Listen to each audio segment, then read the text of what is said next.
¿Qué necesitamos para servir al Señor? ¿Qué nos hace falta? ¿Qué está condicionando nuestro servicio a Dios? Durante el último mes hemos hablado acerca del servicio, de ofrendar, del servicio con nuestros recursos, con nuestro tiempo, con diferentes acciones que nosotros hacemos. También vimos que no necesitamos un llamado especial para servir, tampoco que un ángel del Señor se nos aparezca o escuchar la voz audible de Dios o que en un sueño se nos diga qué debemos hacer. No, hablamos de que el servicio es un mandato y es una responsabilidad de cada creyente. Cada creyente tiene la responsabilidad de servir al Señor. Tenemos la responsabilidad de servirlo.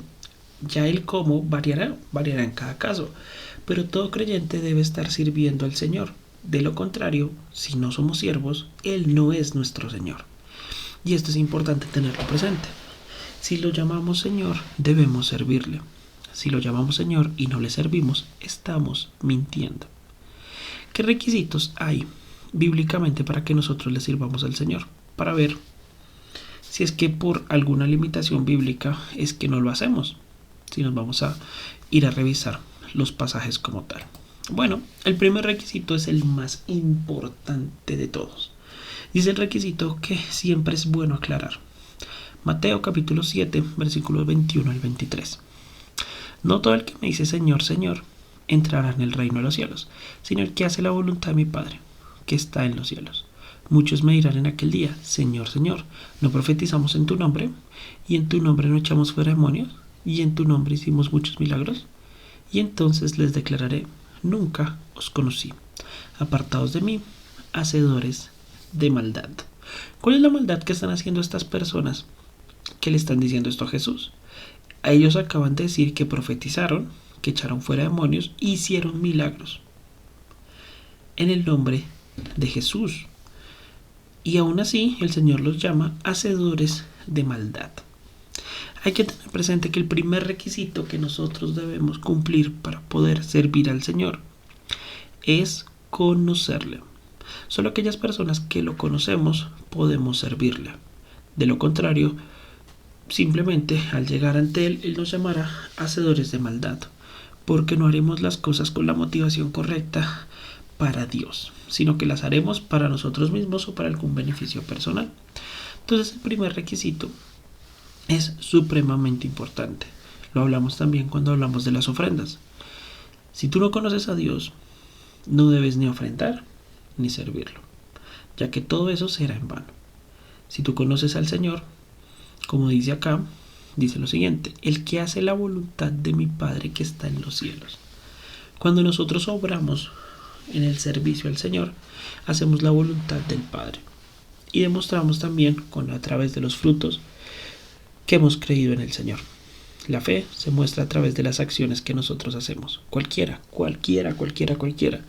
puede decir cosas bonitas acerca de Cristo, pero solo aquellos que le conocen pueden servirle de corazón. Ahora, una vez hemos conocido al Señor, ¿cuánta preparación debemos tener para poder servirle? Bueno, voy a mencionar dos pasajes y de tarea los revisamos. Son Éxodo 18:21, Hechos 6:3 y 1 Corintios 4:2. Si quieres pausa el video y vas y los lees. Voy a continuar directamente con la lista. ¿Qué lista? Bueno, por ejemplo, en Éxodo 18:21 dice, además escoge tú de entre todo el pueblo varones de virtud, primero, temerosos de Dios, segundo, varones de verdad, tercero, que aborrezcan la avaricia, cuarto. Son 4 requisitos para personas que deben servir. Entonces, vamos a mencionarlos. Hemos extraído la lista y dice, 1. Deben ser personas virtuosas, con virtud, temerosos del Señor, honestos, que aborrezcan la avaricia, buen testimonio, llenos del Espíritu Santo y llenos de sabiduría. Y en 1 Corintios 4:2 nos habla acerca de la fidelidad. Ahora pensemos, de estos requisitos, de estas cualidades, ¿sobre cuáles puedo tomar un curso y obtenerla? Es decir, ¿cuál de estas las puedo obtener solamente con conocimiento académico? ¿Cuál de estas puedo obtenerla solamente estudiando en un seminario? La verdad Es que ninguna. Ninguna de las características mencionadas se obtienen a través del estudio. La sabiduría no se obtiene solo a través del estudio, por si acaso alguno pensó que no, la sabiduría. No, el estudio nos da conocimiento, pero la sabiduría es primeramente el temor del Señor, pero es la acción del conocimiento para la gloria de Dios. Esa experiencia es la que da sabiduría, por eso las personas mayores son, por lo general, más sabios que las personas jóvenes, porque han tenido más posibilidades de poner en práctica la palabra de Dios, de generar una sabiduría auténtica. Entonces, si ninguna de las cualidades se obtiene a través del seminario, ¿cómo se obtienen?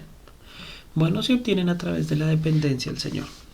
Si yo dependo del Señor, dedico mi vida en oración, estudio la palabra no como un logro académico, sino que la estudio porque quiero conocerle. De esta forma podré entender la palabra, tener temor del Señor y obrar de la forma correcta. Ahora, si hay algún pecado en mi vida que impida que nuestros requisitos se cumplan, debo confesar y acercarme al Señor, que Él es fiel y justo para perdonar. También, si este pecado ha herido a las personas cercanas, debo pedir perdón e intentar la restauración. Primero de ellos, es decir, la restauración de parte del pecador hacia las personas a las cuales lastimó, es intentar restablecer el problema. Y luego viene la restauración también para aquel que ha pecado. Pero entonces, una vez hemos cumplido los requisitos, podemos servir al Señor. Esto puede ser tanto muy breve, es decir, una persona que acaba de conocer al Señor ya debería estar capacitada por dependencia del Señor para servirlo. Ahora, por orden, que lo vimos hace 8 días, las iglesias determinan cómo poder encontrar estas cualidades en una persona. Y aquí es donde se pone interesante, porque la fidelidad es importante. La fidelidad es importante porque tú no puedes llegar a un lugar siendo un desconocido y esperar que te permitan servir libremente a través de la iglesia o en representación de la iglesia. Pero esto no significa que no pueda servir. Hay servicios naturales que el creyente puede hacer. Servicios en su comunidad, servicios en la iglesia, incluso ayudar a barrer, ayudar a recoger, mantener la iglesia limpia, mantener el silencio, el orden. Son servicios y cosas que se pueden hacer. Pero la forma en la cual la iglesia evalúa estas cualidades por lo general es con tiempo. Un tiempo para conocernos, un tiempo para hablar, un tiempo para que nosotros nos establezcamos y de verdad mostremos que somos fieles con la iglesia. Pero todo esto se hace en dependencia del Señor. Y esto es supremamente importante. Entonces, ¿para qué sirven los seminarios y las capacitaciones y los cursos?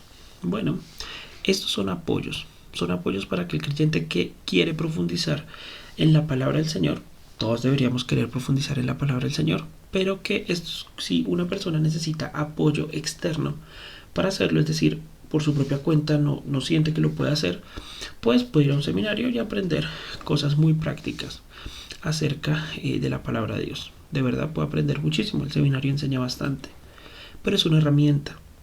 Es decir, el seminario no es un parte o un requisito bíblico, el seminario es una herramienta para ayudar a los creyentes a madurar o obtener conocimiento más profundo. Pero entonces, no debe limitarnos el seminario a cumplir con nuestro ministerio. Y aquí es algo que choca bastante. Para evangelizar, yo no necesito aprender técnicas de evangelismo. No somos vendedores, es decir, no evangelizamos mejor por tener una mejor técnica, no evangelizamos mejor, o sea, el éxito no está garantizado por saberse un script, un texto de memoria al momento de evangelizar, no. Las técnicas son ayudas, son herramientas, pero la capacidad de evangelización es de cada creyente. Todo creyente tiene la capacidad de evangelizar. Ok, tal vez no tenemos es la práctica, pero la única forma de resolver el problema de la práctica es practicando. El Señor nos respaldará. Es compartir del Evangelio. Ahora, tal vez no sabemos demasiada doctrina, tal vez no dominamos por completo muchos textos complejos en la Escritura, pero sí hemos conocido al Señor y podemos contar la experiencia de Cristo en nuestras vidas. Y si la persona tiene muchas preguntas muy difíciles, que por lo general no es así, porque ese es el temor cuando uno evangeliza, que uno evangelice y que la persona le responda a uno citando por allá unos doctorados. No. Eso no importa.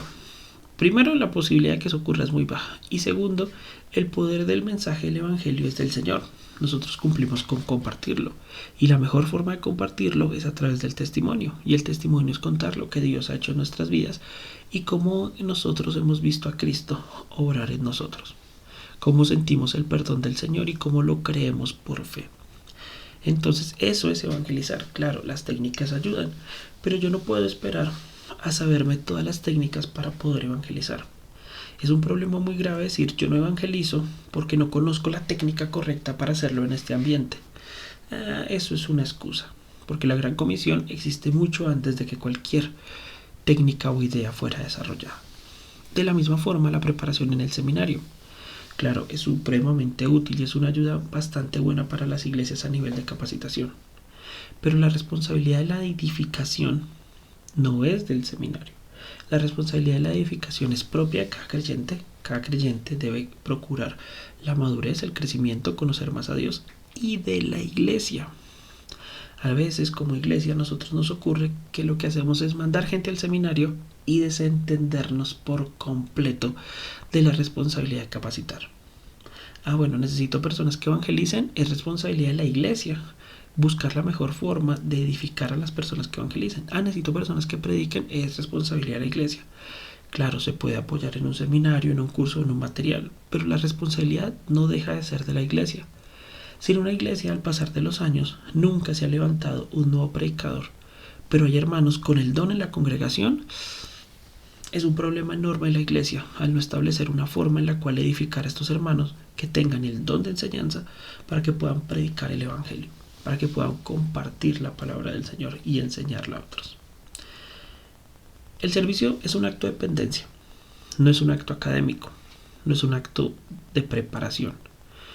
El servicio al Señor no requiere cuántos certificados hemos logrado. El servicio al Señor depende de nuestra santidad, nuestro testimonio, de los requisitos que vimos, pero principalmente depende totalmente de qué tanto conocemos nosotros a Cristo y qué tanto confiamos en Él. Debemos servir al Señor de corazón, sin excusas.